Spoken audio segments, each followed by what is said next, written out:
চুরিবিদ্যে বড়বিদ্যে যদি না পড়ে ধরা। তা আজকে বাংলার বুকে চাকরির নামে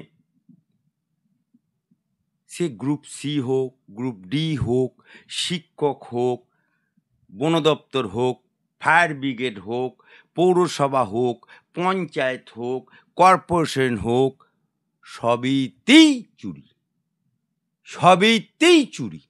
আর ওরা চুরি করবে, আর আমার হাইকোর্টে যারা মামলা করবে তাদেরকে বলবে যে আমি তো চাকরি দিতে চেয়েছিলাম, ওরা তো মামলা করে আটকে দিয়েছে।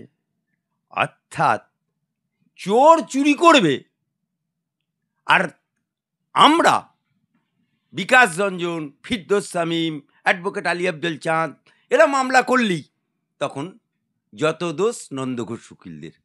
চোরদের ধরলেই অমনি ওদের ত্রাহি ত্রাহি রাব। আজকে বিচারপতি অমিতা সিনহার ঘরে যে গ্রুপ সি ডি মামলায় ঢাকি সমেত বিসর্জন হয়ে গেছে, মুড়ি আর মিছরি আলাদা করতে পারিনি বলে, এসএসসির মতো, শিক্ষকদের মতো। তখন মমতা ব্যানার্জি কি বলল? ২৬ সালের ভোটকে লক্ষ্য করে উনি বললেন আমি চাকরি করতে হবে না, বাদ দিয়েছে, কোর্ট বাদ দিয়েছে, তো কি হয়েছে, টাকা তো দেবো আমি।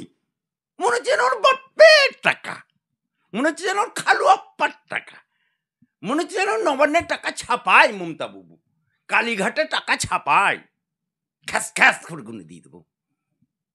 যাদের চাকরি বাদ গেছে, ঢাকি সমেত বিসর্জন হয়ে গেছে, তাদেরকে ভাতা দেবে?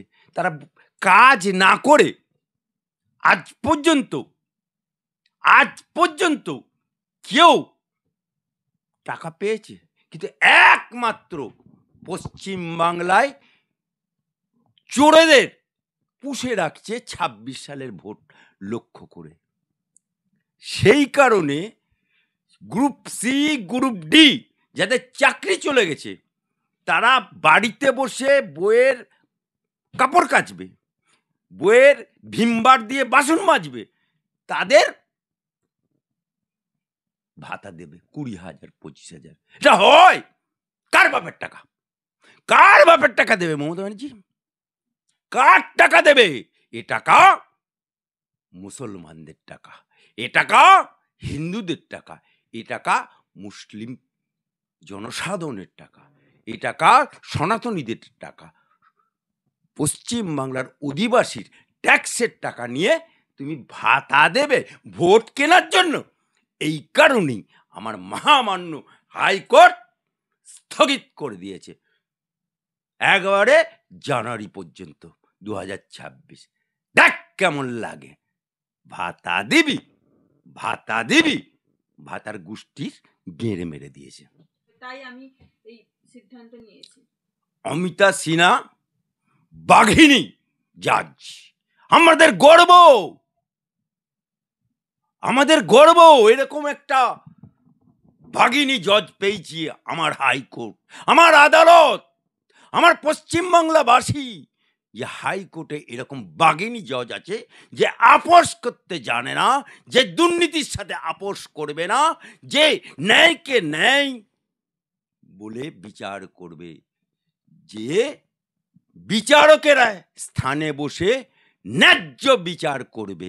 এই কারণেই বিচারপতি অমিতা সিনহা যে কথা বলেছে, সেই কথা বলার জন্য হাইকোর্টের অ্যাডভোকেট আলী আব্দুল চাঁদ তাকে স্যালুট জানাচ্ছে, তাদেরকে আর্থিক সহায়তা করছে। দেখুন, বিচারপতির প্রতিটা ছত্রে ছত্রে, পংক্তিতে পংক্তিতে প্রতারণার কথা উল্লেখ আছে।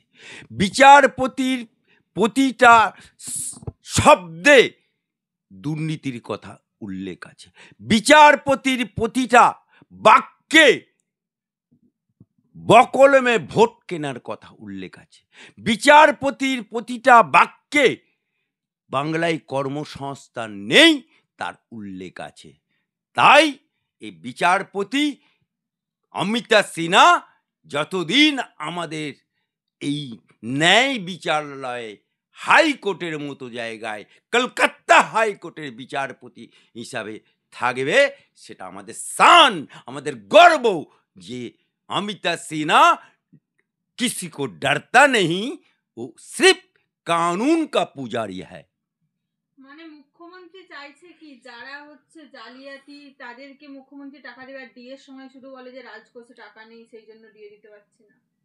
আমাদের মুখ্যমন্ত্রী মমতা ব্যানার্জি হচ্ছে দোকান কাটা, নির্লজ্জ, বেহায়া। তা নাহলে শিক্ষকদের চাকরি চলে যাওয়ার পরে তারা রিভিউ করার জন্য সুপ্রিম কোর্টে দৌড়ায়, আর সুপ্রিম কোর্টে রিভিউ করে যেটা কয়েক বছর ধরে ফ্রেশ আর নন ফ্রেশ করতে পারলো না চোরেদের সাথ দিয়ে, কিসকা ডর সে মালুম নেই হ্যায়। কিন্তু যখন সুপ্রিম কোর্ট রিভিউ মামলায় 7 দিন সময় দিল, অমনি সিমসিম খুল যা, চিচিং ফাক, অমনি 1800 ভেজাল মালের তালিকা বেরিয়ে গেল। এ নির্লজ্জ না, এ নির্লজ্জ, বেহা। আবার পরীক্ষা যারা নিল, পরীক্ষা দিল, এতেও ভেজাল। দরজা দিয়ে না ঢুকে ভেন্টিলেটর দিয়ে ঢুকেছে, জানলা দিয়ে গলেছে, এটাও মামলা হবে জেনে রাখুন। আর প্রাইমারি টিচার সেখানেও দেখবেন বিশাল মহা জালিয়াতি হয়েছে। আর আজকে বাংলার বুকে মমতা খালা, মমতা আপা চোরেদের রানী হয়ে গেছে, চাকরি খেকো মুখ্যমন্ত্রী হয়ে গেছে, ভাতাশ্রী মুখ্যমন্ত্রী হয়ে গেছে।